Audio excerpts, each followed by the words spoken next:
Hey there, Paul. I just wanted to create this short video to kind of answer the question that you had from the email that I sent you, where I send it to you once a month, where I let you know that because we've put retargeting pixels on each one of your event websites, that we now have an audience of 3,865 people who've actually gone to those websites to investigate your events. And of course, people that have investigated your events are 4 times more likely to buy from you. In other words, come to your event if you remind them to do so, because you're competing with other events.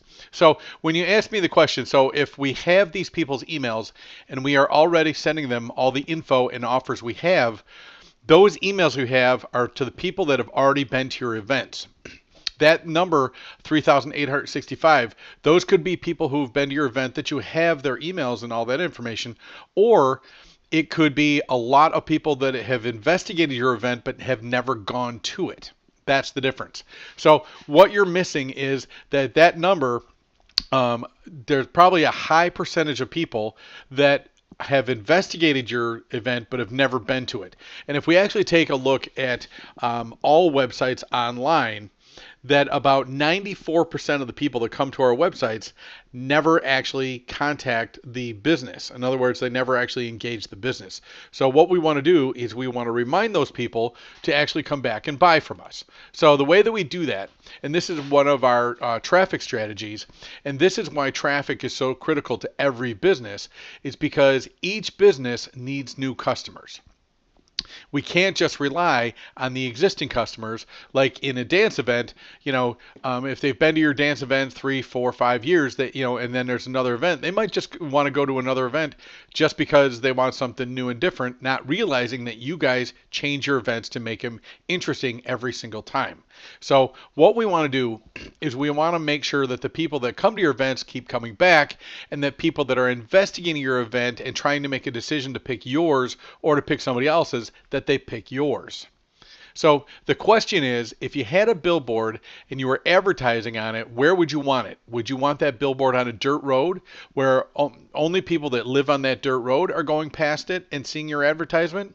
Or would you want to have that billboard on a highway where people are going about their daily lives, driving around a city, and they see your advertising message on a highway where you get a car going by, or 1,000 cars going by every hour? So again, do you want to have your advertisement where one person sees it every 30 days or 1,000 people per hour? Again, having more traffic is always better. So that's what digital display ads are. All right, digital display ads are the ads you see when you go online. Of course, when you go on Google, and of course Google is the major player, those are the text ads. Those are the PPC ads. But there are still thousands and millions of web pages out there that subscribe to ad networks. That's how they make revenues to keep their websites going. Amazon, Weather Channel, CNN, ESPN, Pandora, Business Week. I mean, the list just goes on and on and on.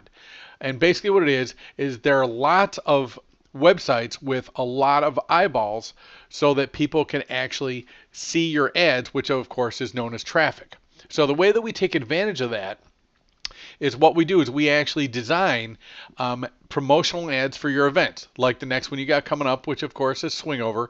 And it actually takes about 23 different ad sizes to advertise on all of the different websites that are on the internet. So what we do is we take an ad and we actually redesign it in the 23 different ad sizes, so that if somebody actually goes to, say, Fox News, okay? Then here we are on Fox News, and you can see over here on the right-hand side, there's an ad for your event. Now, let's say that somebody's not a conservative or they don't like Fox News. Maybe they're a CNN type person. All right, so they go to CNN. And of course, they're reading news on CNN, and there's an ad for Amazon, and right below it is, hey, an ad for Swingover Orlando. All right, so maybe they're not interested in news. Maybe they're just looking to travel somewhere, and they go to the Weather Channel. Well, now there's an ad for Swingover Orlando on the Weather Channel. And of course, maybe they're just interested in history or something like that, and they go to the History Channel, and as they're scrolling down looking for interesting things on the History Channel, there's an ad for Swingover Orlando, March 23rd, 2018, and then of course they can click on it to get their event pass. So this is the basic concept of how remarketing works, is once they've come to your website, We pixel that person, and then we start serving them ads on all the other websites that they go on. Now, why is this important? If we actually take a look at digital display advertising over the last 5 or 6 years, from 2014 to 2019, you can see a steady increase in advertising dollars spent on digital online display advertising. And if we actually take a look at the difference between display ads, in other words, image ads, or text ads, i.e., PPC ads, text ads on Google, you'll see that more money was spent on digital display ads in 2016 that were spent on PPC ads or text ads. And you see that trend has continued and will continue into the future. And there's some reasons for that I'll explain later. But the thing about it is more and more companies are taking more and more of their ad budgets and spending them on display ads. In other words, those powerful images with call to actions. And for the first time in 2017, more money was spent in online display ads than was spent on all television advertising. That is the first time that has happened since they invented television way back in the 1930s. So the difference between PPC or the text ads and digital display ads, which of course are the image ads, is that PPC and display ads are both online ads, but with PPC, you pay per click, and that can get very, very expensive. Average cost is between $20 and $80 per click. When it comes to text ads, another limitation is you can't actually put your logo in front of somebody. And because we're building a brand with your events, because you have the same events every year, is you want to have your brand in front of people all the time. You can't do that with text advertising. With digital display ads, you can put your brand in front of people. You can put pictures of people dancing. You can put pictures of people smiling and having a good time in front of people. And also in the future, we're going to be able to actually put videos in front of people. Now, the other thing, which is a major difference, is when it comes to text ads, you're paying per click. When it comes to digital display ads, you're paying per 1,000 times the ad is seen. So if you only display one ad per day, then one person would see your ad. That'd be 1,000 impressions. Now, what we recommend is anywhere from 3 to 6 ad impressions per day. Actually, I tend to be more like 3 ads displayed per day, so you don't burn people out. So then, of course, you'd be serving those ads to 300 to 400 people, so that you can get your advertising message out. So again, there's 2 types of display ads for marketing, and of course that's retargeting. That's putting the pixel on your website like we've done, building your exclusive custom audience, and then giving them specific messages. Okay, and then there's of course cold traffic. These are people who have no idea who you are, never been to your website, but they've been to interest-based websites. People interested in dance, people interested in sports, people interested in fitness, people interested in dating, that sort of thing, because they want to meet somebody, and the dance community is a great way to do that. So those are behavior type websites, and we can also target people with your advertising there. Those are called cold ads. So here's a warm traffic case study that we did for a home renovations contractor, where we actually put a pixel on their website, built the campaign audience like we have with you, and then we actually ran a campaign of ads for 27 days and actually displayed those ads 3,820 times and got 49 people to actually click on the ad and come back to the contractor's website to engage that contractor. And that is about a 1.28% click-through rate, which is about 113% higher than the industry average. And the reason for that is a strategy that we've implemented. It's proprietary to our business, and that's how we actually increase the click-through rate and make the ads more effective. So speaking about that, if we actually take a look at some industry averages, cold ads, people who don't know who you are and have never been to one of your events, the average click-through rate is about 0.06%. For remarketed ads, in other words, people who've been to your event and know who you are and are considering buying from you, we actually have about a 10% higher click-through rate because people know who you are. We just need to remind them to buy from you.